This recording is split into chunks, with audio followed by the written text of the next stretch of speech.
Hey, what's going on, everybody? Greg with Tales from the Pythian, and we are back with our Curse of Strahd series, and we're starting Death House today. So, appreciate everybody that voted in the poll to see where we started. For those of you that wanted to see some more Shadow Dark stuff, I'm actually prepping for a game coming up Friday, so I'll see what I can do about getting that recorded and maybe getting a little extra video out this week. Just to cover that. And if there's anything specific that you want to see with Shadow Dark, right, is besides me just prepping my game, or you have questions, let me know. I think this week, if I do an extra video related to the Shadow Dark, I might cover the update that they did recently, as opposed to just my prep. But anyway, that's for another day. Not afraid to alternate videos, so keep that in mind out there, guys. But today, we are back in Barovia. We are going into the village of Barovia, and we are going specifically in to the Death House. So, village of Barovia and Durst House are both right here on the map. You can go to them, independently of one another, or you can go to the Durst House through the village of Barovia map as well. We're just going to jump right on in over to the Death House and see if I can keep a video a little on the shorter side for you guys for once, huh? All right. So again, we're using Beneos Battlemaps. If this is your first time tuning in, Beneos Battlemaps, we have a running list also of modules that'll be in the description that we've added so far. You can check out what they do in the previous videos. And what we'll do is we will try to keep up with everything all at one time as if we were actually prepping, while trying to keep the videos, bite-sized and manageable. I know everybody's busy and you can't watch me yak for an hour, right? All right. Here we go. Durst House, Beneos Battlemaps. Isn't this gorgeous? This is just absolutely gorgeous. He has got the, make sure I'm on the right token layer here. He has got some Theater of the Mind tokens for both Thornbolt and Rosvalda. I think the only thing I would change about these is I might go in and make them transparent backgrounds and maybe full body, but beyond that, these are fantastic and will add a great atmosphere, to the game when you do the beginning part with the children on the outside trying to coerce the players to go in. So let's talk about that for a minute. There's really a few ways to do this. We're doing traditional Death House, right? So this is not the Legacy Manor by Pyram King. This is Death House. We are using Dragnacarta to supplement the rules as written for this build of Death House, okay? So if you use the rules as written, the players basically run into these two apparitions that are the ghosts of Rosvalda Durst and Thornbolt Durst, and they convince them to go into the manor. If you're using Dragnacarta's work, you are going into the Durst House because of Harvesttide Festival in Daggerdale, right? And so there's different ways to get into get them into the house. At any rate, we're going into the house. So we're going to start and do floor 1 in this video. There's really not anything that we need to do out here because it's just a beautiful map already done.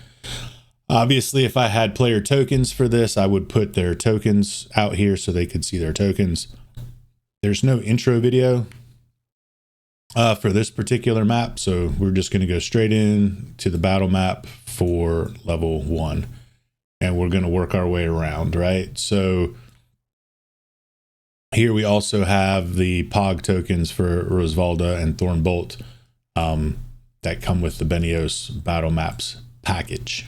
Okay, so I went ahead and opened up these journals already. So on the right side, we have Dragnacarta's Reloaded, and on the left side, we have the Appendix B Death House rules as written. So starting out in Area 1A, there really isn't anything. They come through the portico, they encounter the doors, they come into 1B, which is the Grand Foyer. And the only thing of interest on the Grand Foyer is a shield that hangs on the south wall. And this shield is, it's got the crest, the family crest on it. So it is a golden windmill on a red field, right? So I did a little mid-journeying You know, trigger warning, I use AI art. So if you're into that, cool. If you're not into that, that's cool too. But I use it left, right, and center. So let's go ahead and get that. Let's get that created. So we have to make it an item pile so that it's clickable. And let's do it. So going to go to our compendium packs first. Whoops, that's file browser compendium pack. And then we're going to jump into our D&D Beyond items, because all we're going to do is we're going to take a shield and we're just going to duplicate it, right? So we're going to just do a shield. Shield, here we go. A regular old shield. Excellent. So we'll just import this in. And then we're going to open it and we're going to just call this Durst Family Shield. And then I'm going to change the image here.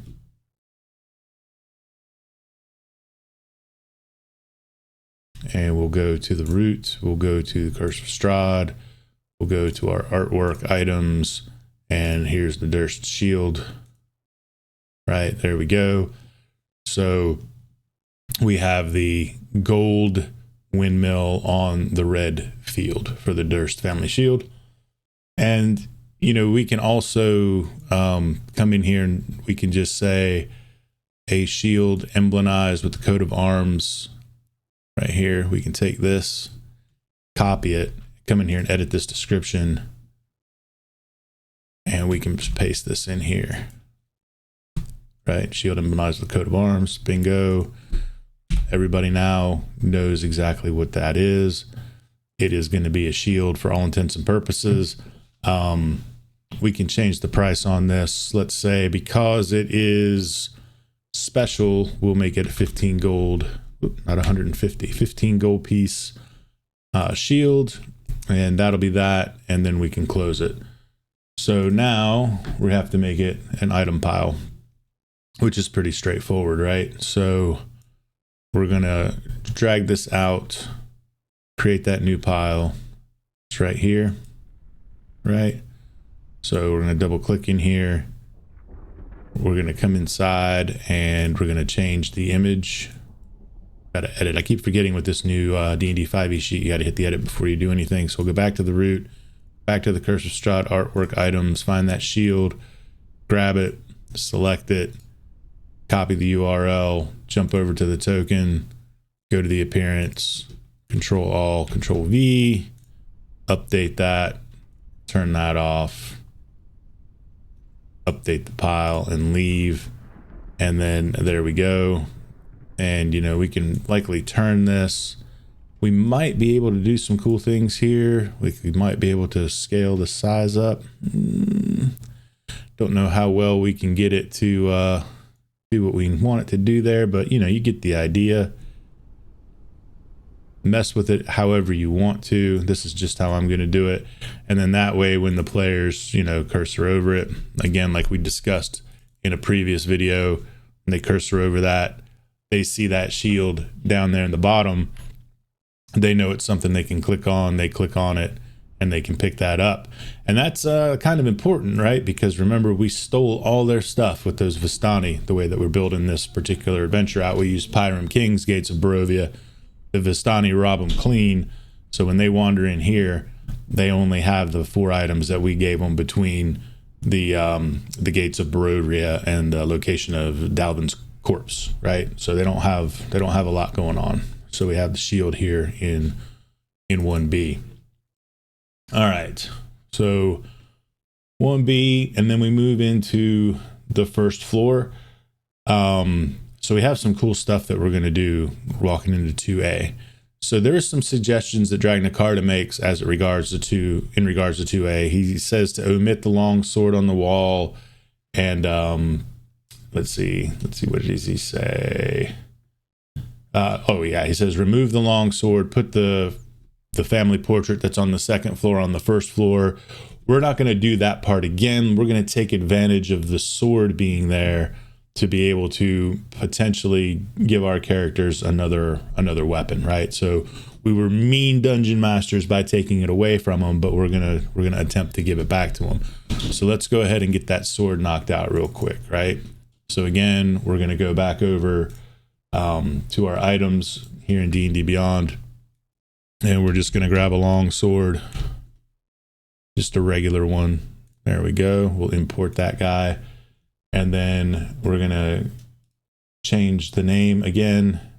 We're gonna call it the Durst Family Longsword, just so we can differentiate it. We'll make this worth 45 gold pieces, just because. We'll close these, we won't need them.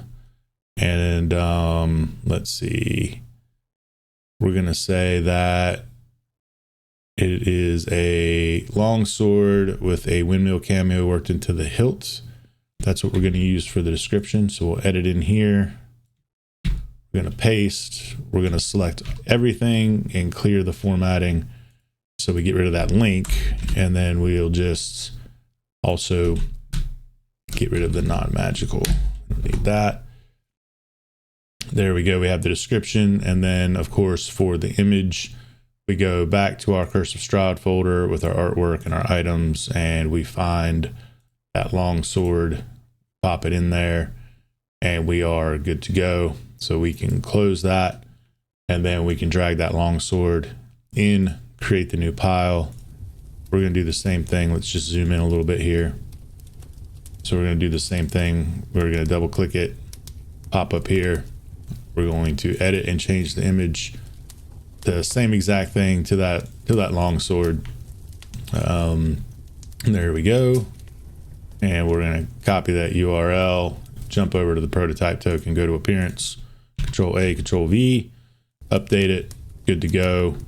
And we can close that out, update the item pile, and then we can do the same thing. We can, kind of turn this however we want to. I think we turn it sideways, we put it up on the mantle, and we bump it up to the size of a longsword. How about that? Put it right there. We'll update that token. Doesn't look too terrible big. We can set it right there. And then again, if our players cursor over it, they see it down in the bottom corner. And if they click the item pile, they can pick it up. And now we've given them another shield and another long sword. So we're starting to re-equip them, but not with, too much. And you never know. They might not need 2 long swords, but that might be what they have to use. All right, let's pop Dragna back open here. He also says that after all the characters enter the main hall, that the front door slams closed, all the lights in the entire place extinguish, which I think is pretty cool. And then bloody letters then begin appearing on the southern wall just above the marble staircase. So I noticed when I was reading through these and looking at this map layout that there's some discrepancy with how things are shown. So I think in rules as written, this map is actually rotated 108, or not 180 degrees. It's rotated 90 degrees, right? So the entrance is at the bottom. So the southern wall would be the wall that, the characters come through the door here. This would be the southern wall. I don't think the wall really is relevant too much where you place it. I don't think that's such a big deal, but I think getting this this little poem, if you will, put in here is freaking creepy as all get out, and seems cool. So the gist here is doors slam, all the lights go out, and bloody letters start appearing on the wall that kind of foreshadow the basement and the creature down there, right? So beneath this dwelling lurks a beast who hungers for a bloody feast. He sleeps until the midnight chime, then wakes to feed his dark design. If morsels seek to flee their doom, then bring towards his secret room a gift to soothe his savage mood, but mind the servants of his brood. Right? Very creepy. So I would like to try to emulate this the best way that I can. And so we're going to dive into creating this real quick with Monk's tiles. Okay. So I'm going to go to my tile layer, and then I'm just going to draw a tile real quick right here on the floor, just a little, 10 by 10. And I am going to give it a tag. I'm going to call it poem. Actually, let's call it Durst poem, just in case we have something later down the road, right? And then I'm going to just copy that. We're going to add that tag, and that's good. So we have the Durst poem. We're going to go to our triggers. We're going to make this a GM only controlled, and we don't need to really do anything. It's really going to be it's going to be just used, right? We're going to use this tile that's tagged as the point with which we're going to display this poem on the screen for the players. Also, when we're done with it displaying on the screen for the players in its entirety, we're going to have it pushed into the chat so we don't have to replay it. If we were super ambitious, we could record it with our own voice, create an audio file, and have that played, but this isn't anything that's read. This is something that's seen. So that's how we're going to keep it. All right. So let's just start here. We're going to create this tile. Boom. It's right here. I'm going to put it just in front of the stairs so we can see it pretty clearly. All right. Now we're going to make another tile. Okay. Same size, but this one we're going to use a tile image. So we're just going to come in here, go to the root. I'm going to find a start button. I'm sure there's a start button in here. So this one came with some Pyram King assets. So we're going to just make it a start button. We're going to go to triggers. We're going to make this for the GM. We're going to make it on a double click to start it. So all that means is that only I can activate it, and it's got to be with a double click of the mouse. I'm going to allow that to happen when it's paused. I found that sometimes I have to pause the game to keep my players from scattering everywhere, to, read box text or have something like this go off. So we want to have that availability to us. And then we're going to jump into the actions. So what we're going to use here is we're going to use scrolling text, and we're going to copy this, right? Just going to copy the first line. Just copy that. I'm going to paste it in here. Select the entity. So this is the entity that it's going to play on. So we're going to use the Durst poem tag that we put on the other tile, and we'll just leave it active scene, and we're going to save it. So the scrolling text beneath this dwelling lurks a beast is going to appear on the entity that has the tag Durst poem, which is this tile up here. For everyone, the duration of 5 seconds, we can play with that. We'll see how 5 seconds looks. We'll let it anchor to the center of the tile, and the direction that it's going to move is going to be up. Beautiful, right? Pretty straightforward. So let's update that. And then let's add a delay, right? So we're just going to delay the next action by, let's try 5 seconds and see what happens. Okay. So it's going to do the text. It's going to wait for 5 seconds, and then we're going to right click this scrolling text and duplicate it, drag it down underneath. We're going to edit it, and then we're going to grab this next line, and we're going to copy it. You come in here and paste it in and update it. And then we're going to duplicate the weight, and we're going to just drag it under, and we're going to duplicate the scrolling text, and we're just going to drag it under. We're going to edit it, and we're going to do the same thing. We're just going to copy and paste, right?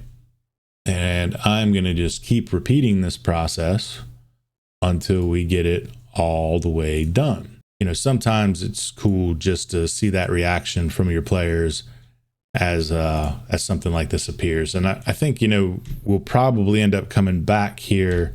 And I say coming back here because I really haven't had the time to mess around with sound or music or that sort of thing yet. But I think we will definitely have to come back down in here and add to this tile later on some creepy sound effects, music, something along those lines. Let's see. Got to be getting close here. Oh, go and get under there. Oh no. There we go. All right. Let's see. Where are we at? Oh, that's it. That's the last one. Update. duplicate. So we're going to do the weight, drop it in there. And now we're going to add, and we're going to do a chat message. So this is going to go over into the chat. It's going to be the whole thing. So we'll copy it, we'll paste that, and then we'll just say bloody letters begin appearing on the wall just above the marble staircase. So we're going to edit that a little bit. We'll copy it. That'll be our flavor text. So let's see. Let's go all the way to the beginning. Bloody letters begin to appear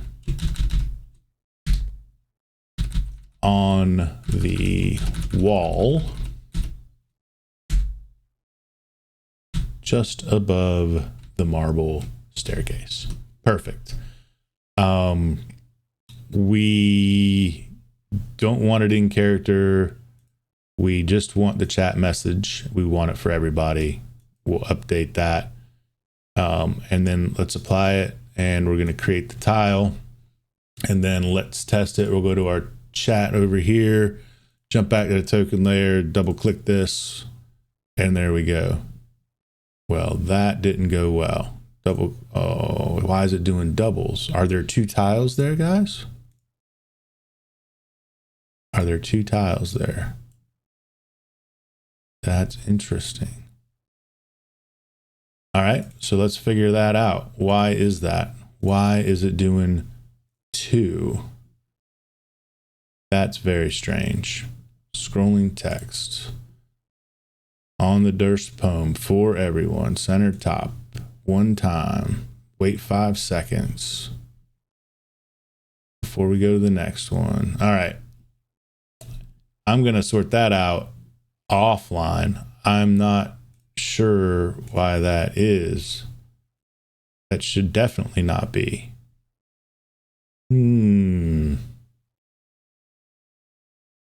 That stinks, but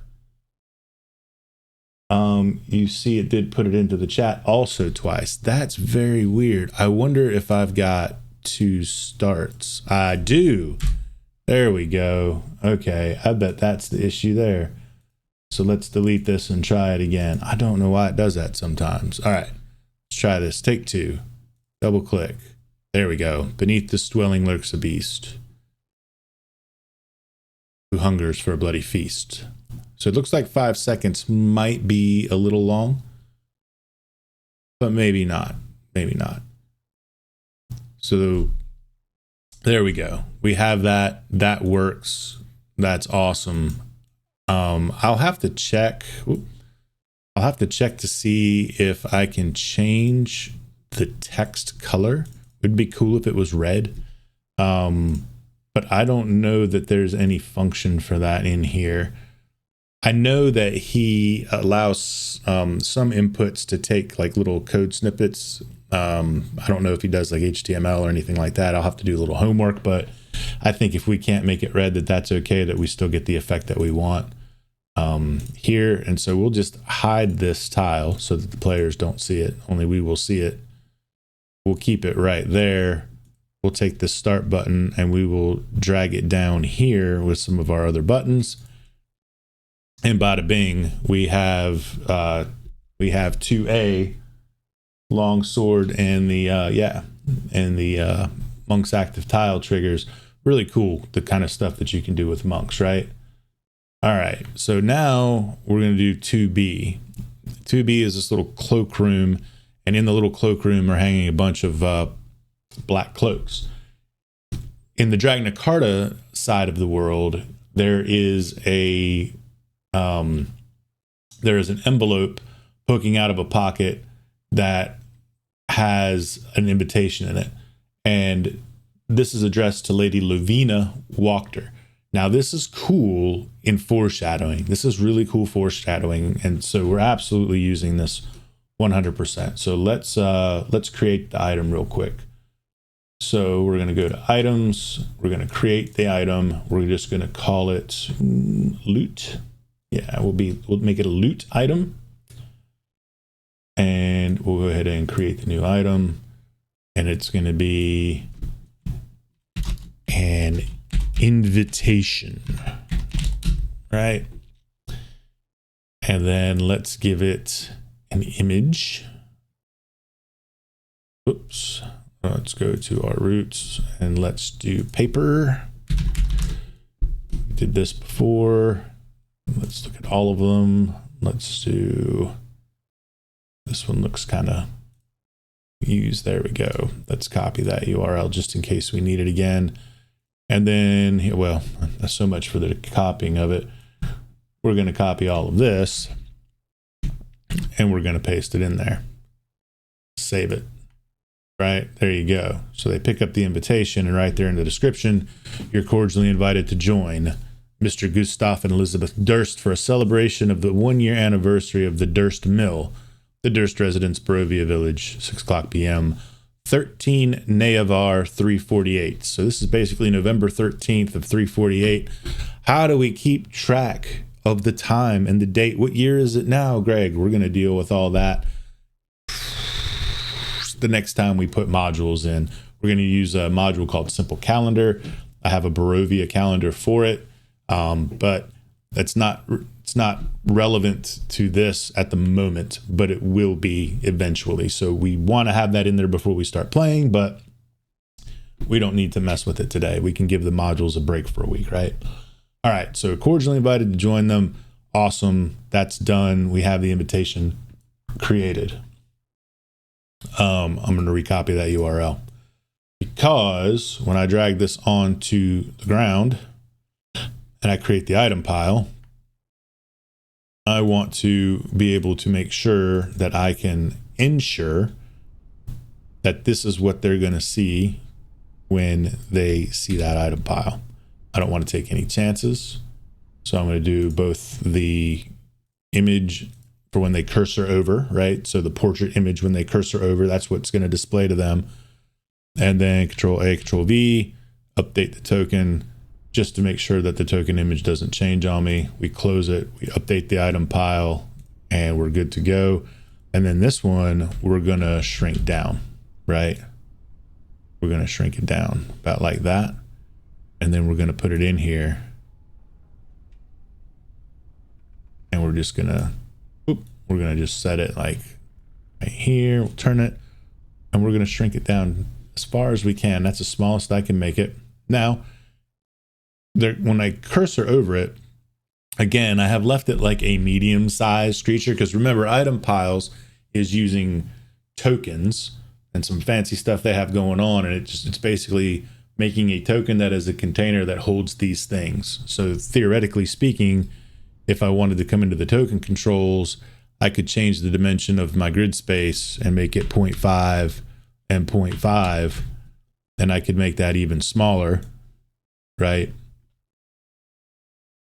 Oop. There we go. Update. See what I'm saying? And of course, now it's harder to see. They absolutely will need to get the cursor over it, but we'll leave it there. We'll leave it just like that. Oh, look, see, an invitation. We don't want that either. So we need to go back into the token side of things, into the token itself. We should do this in the prototype token under identity, and we're going to say never displayed. Okay, that way. There we go. Does not display a name. Hopefully we didn't do that with the Durst family longsword either. So let's pop in here and fix that. Come in here, identity, never displayed. Probably have to do it also for the shield, huh? Probably slacking today. Yep, for the shield too. All right, in we go. Token, identity, never displayed. There we go. All right, groovy. Cool. All right, so that's 2A. Just want to make sure that that guy's hidden. Yes. All right, cool. All right, 2A, 2B, rocking and rolling, moving on to 3. So 3, again, we're doing the combination. So there's some things that happen in here that just have to be theater of the mind, meaning I don't think they're worth actually making the items for, right? So like in the rules as written, which I closed, in the rules as written, you know, there's like a bottle of wine, there's some wood goblets, you know, that sort of thing. We don't need to make items for all that stuff, because anything that comes out of the Durst house anyway, for the most part, when you find treasure, like you'll see when we go into the dining room in a moment, it says anybody that takes any of the silverware, anything out of the house, it basically tarnishes, it becomes worthless once it leaves the house, because the house is supernatural in nature. However, there are some things inside of the house that we want to make sure, or inside of this room, room 3, that we want to add. So one of the things that I definitely wanted to add in here was from the Dragnacarta side. So we're going to create an item, and this is also going to be loot. So we're going to call it, create the new item, and we're going to call it Toy Wolves. Okay, we're going to give it an image, go to our root, Curse of Strahd, artwork, items. There we go, Toy Wolves. And then this description edit, we have right down here, let's see. The discarded toys are small plush gray wolves whose threadbare coats show evidence of heavy mending and patchwork. Clumsy stitchwork on their stomach reads Rose and Thorn. So we're just going to copy that. We're going to place that right in here. And there we go. So now we have the toy wolves created. So that's awesome. That's going to be in an item pile by itself in a moment.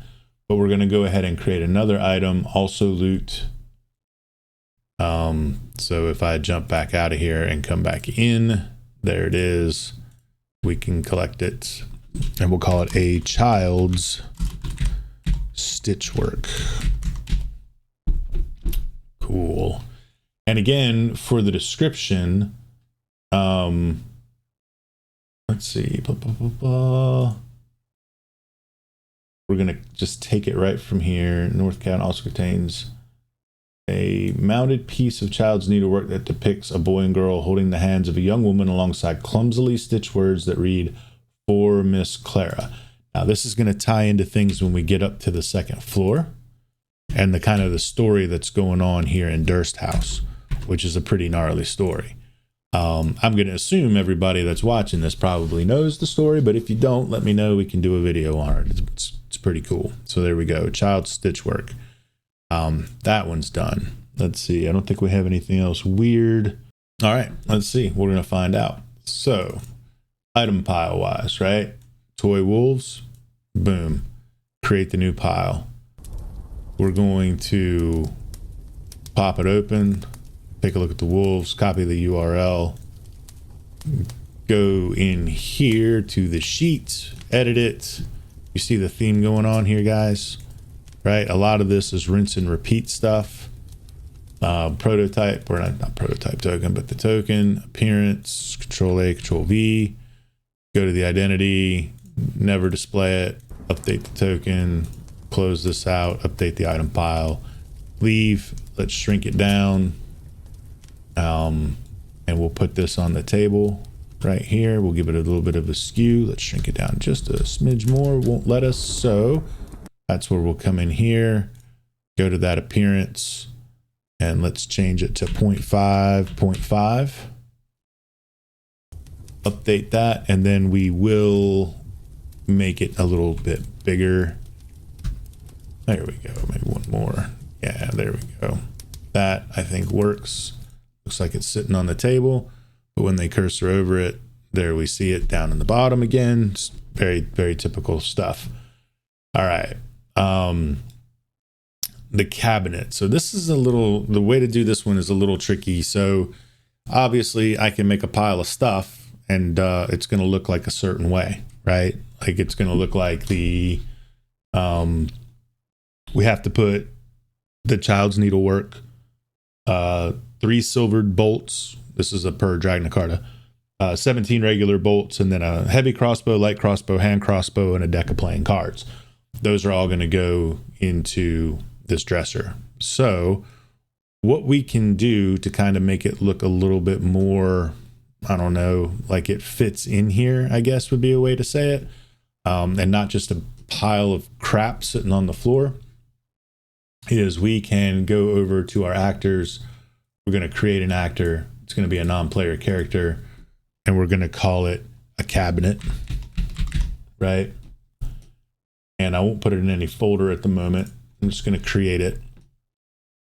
And then for its image, I'm going to do a search for a cabinet in my root. All right, here we go. So now I have some cabinets to choose from. See, that looks pretty good. So we can do an open and closed version here, even if we want to. So let's do this. Let's give it this image for the cabinet, right? We're going to copy the image. Whoops. We'll go to the prototype token. We're going to give it the appearance the same, right? Go to identity, never displayed. That's exactly right. We're going to update that token. And now we're going to click this little box right here, and we're going to say that this is an item pile. And it is a container. Okay. It is closed. I don't believe it to be locked. Let's see. Intelligent nature. Boom. Let's see if it's locked on this side of the world. Yep, it is locked. So we have to make sure that if our players have thieves tools when they get stole by the Vistani, that the thieves tools are tucked away on the thief, or we put a set on Dalvin's corpse, right? Because we don't want to provide a condition that only has one way to get around it, right? We don't want to only have to break it. We'll provide them the ability to both pick it and to break it, but we don't want to do, we don't want to have to do both. All right. So the closed image path is there. The opened image path, and we'll do cabinet again. All right. Here we go, is this one. All right. And we're going to leave everything else. I'm not even going to mess with sound with this.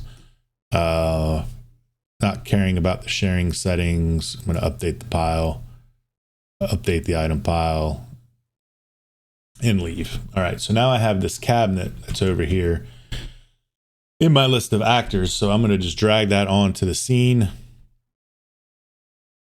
And now I'm going to see where I can place this in the room, right? So let's try right here. Let's just bump its size up a little bit. There we go. I think that works. Yeah, that's perfect. All right. So now let's drop our items in there. So we'll go back to our items. Child stitchwork goes in there. And then we are going to jump into the compendium packs again and go to the D&D Beyond items. And we're going for crossbows here. So we're going to have crossbow bolts, and that should drop us 20. We're going to have a hand crossbow, a light crossbow, and a heavy crossbow. So there's the heavy, here's the light, and then a deck of cards. So let's see if we have that. No, we don't. All right. Playing card set. There we do. All right, cool. We'll drop that in there. Playing card set. And then we also have, go back to the bolts. We're going to go ahead and import this entity.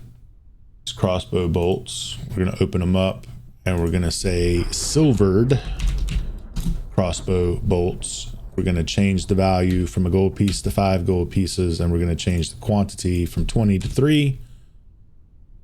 And we're going to just leave the description because it's all good. And then we're going to drop these silvered crossbow bolts in here as well. And we'll drop this count to 17.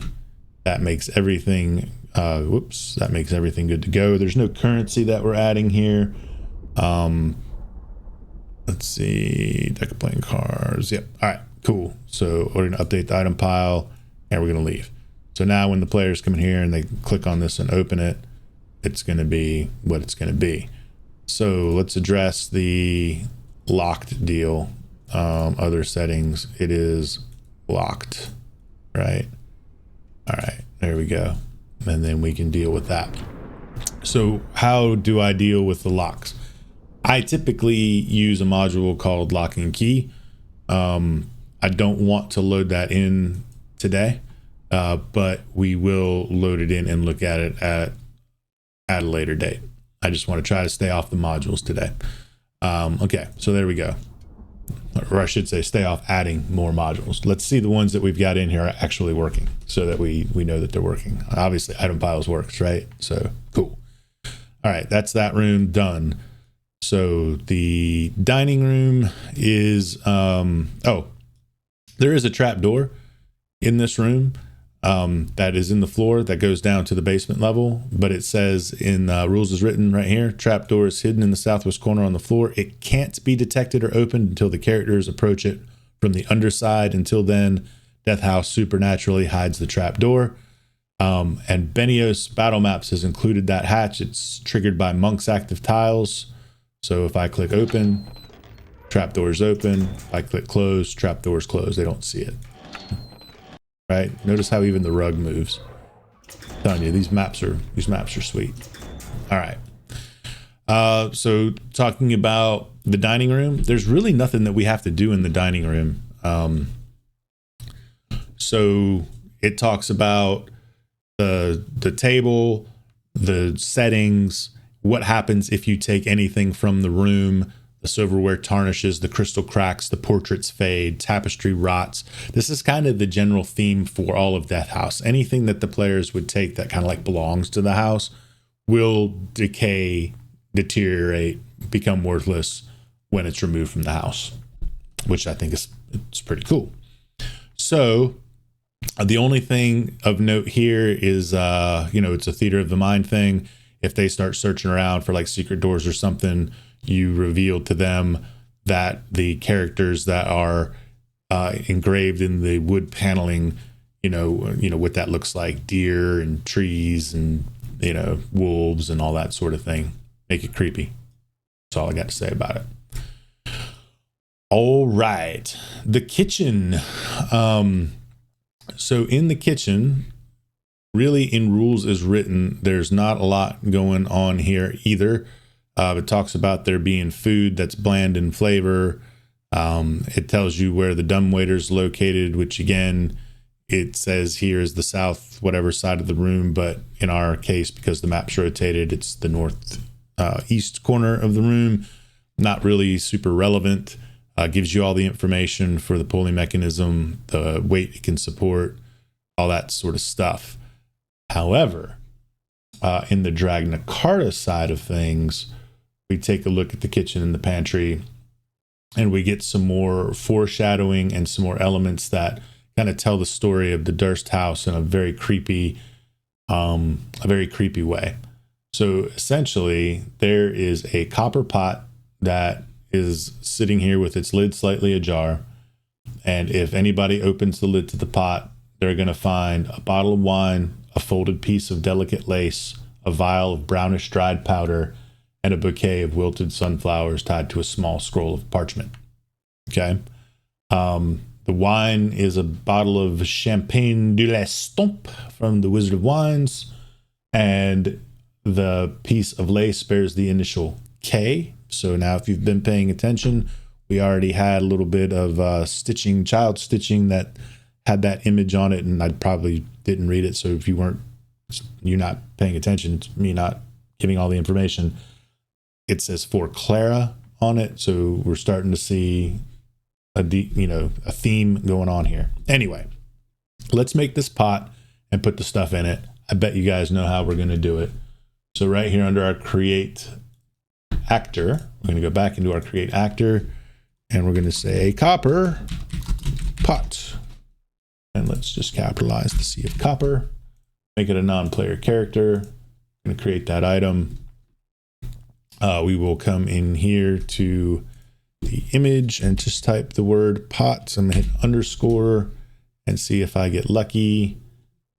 I get lucky. Let's see what we can find in here. Let's see if we actually have a copper pot. That looks like a lid. All right, cool. And then I think we can work with this. All right, cool. So copper pot clay brown, that works. We're going to use that one, pot clay brown. Bingo. That is the one. Copy that URL, go to the prototype token, appearance, paste it in, identity, never displayed, update it. Perfect. Click on the box icon up here. It is an item pile. It is a container. It is not closed or locked. We're just going to let it sit there like it is. We're going to update that item pile. And now we're going to add some things to it that we have yet to create. So going back over to our items, we're going to create the item. We're going to make it loot. Create that item. This is going to be bottle of wine, right? And let's click right here. Bottle of wine, root, Curse of Strahd, artwork, items. There we go. Bottle of wine. Wonderful. For the description, we're going to say champagne de l'estampe.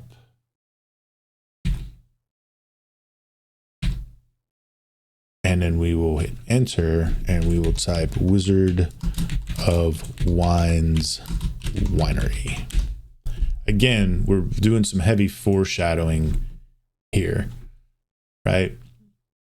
And we will give it a no-go piece value because it's basically vinegar. So we're going to close that one. So the bottle of wine, check. Next, we have a piece of lace that bears the initial K. So create the item, loot, create it. Call it a delicate piece of lace. Let's give it the image. Boom. Select the image. Description. We're going to come right in here. Piece of lace bears the initial K sewn into one corner. My image has it kind of in the middle, but whatever. It works for me. Home. Let's see, Control A. There we go. Save that. Close it. And we can pull that in there. Delicate piece of lace. And then we have the brown powder. So we'll create the item. Loot. Create new item. A vial of brown powder. How is it with me just saying everything like 4 times? Probably need to do better than that, don't I, guys? I'm telling you. All right, brown powder, bingo. Brown powder, description. Let's see. It's just literally, it is the same thing. Because we have a check that has to go along with identifying it, which we handle in the game, right? So there we go, a vial of brown powder. And then finally, the parchment. So we'll create the item again, loot, create the new item, and we'll call it a small parchment. That's all I'm going to go with. I'm not even going to say scroll. I'm just going to call it small parchment. And then we're going to select the image, and we're going to, in the description, say the parchment scroll reads, "For the light of my life, G." So we give the whole thing, and we add the quotes to the end of it. There go. When we save that, we can close it, and we can drop after I correct the spelling. Yikes. All right, there we go. Small parchment. And we'll drop that in there. Okay. Now, when we come back over here and we drag that copper pot onto the screen here, we'll put it where we want it. We'll make it a little bit bigger because it's got a bottle of wine in it. We'll put it right here on the shelf. And I love it. Like, I love how that blends in, right? Until you put your cursor over it. Once they put their cursor over it, then it shows up down there and they see it. Double click it. Bam. There's everything that they've got. And it's good to go. So there's nothing in 4B. So that pretty much wraps up the entirety of level 1 of the Death House, right? So what did we do? Let's just recap real quick. We'll run through. First, we read, right? We read the rules as written. We read Dragnacarta stuff. We read Pyram's stuff on this, and then we made decisions of how we wanted to set it up, because obviously you could set this up completely different depending on what you do or what you use or don't use for that matter. But so we used the combo of Dragnacarta's Curse of Strahd Reloaded, Death House, and Rules as Written. And we did an item pile in the foyer that has the Durst Shield, which is the golden windmill on the red field, giving our players back an additional shield. We did the Durst family sword, same principle. We did the Monk's active tile that is going to put our bloody words on the wall and then display that for them down in the chat over here, so that they can read it again, and have also the flavor text there again to review and go back to as many times as they want to. In 2B, the coat closet, we added the invitation that foreshadows the Wachter family in here. And we will be using Pyram King's content when we start dealing with like the Wachter family. So like the Leo de Silna storyline and all of that, which also, you know, Dragnacarta, but you know what I'm saying, right? We're going to use it. It's going to be good. It's going to tie in together. Here in the Wolf Den, we already had the secret door thanks to Ben's maps. They're fantastic maps. We put the toys from Dragnacarta, the wolf toys in here that have rose and thorn, so that kind of does some reinforcement of the children. And then we created a cabinet that has the child stitch work and then the various weapons in the playing card set should they be able to get it open. Nothing in the dining room except a bunch of stuff that's going to rot and go away. And then finally in the kitchen, we have the copper pot that again is going to foreshadow, all of these items are going to foreshadow the story of the Durst house. And it's creepy and I love it. So there you go. You guys asked for it. You got it. Death House, this was level 1. We're going to do level 2 and 3, hopefully at the same time. I just got to look and see. It just really depends on the volume of stuff that has to go in there. I don't want to bore you guys to death by doing item piles over and over and over and over and over again. I mean, once you see it a couple times, it pretty much is what it is, right? So anyway, we'll add in lock and key next video and come down and look at how that operates and how you can use the lock picking mechanisms. We'll deal with keys when we get to a place where they're called for.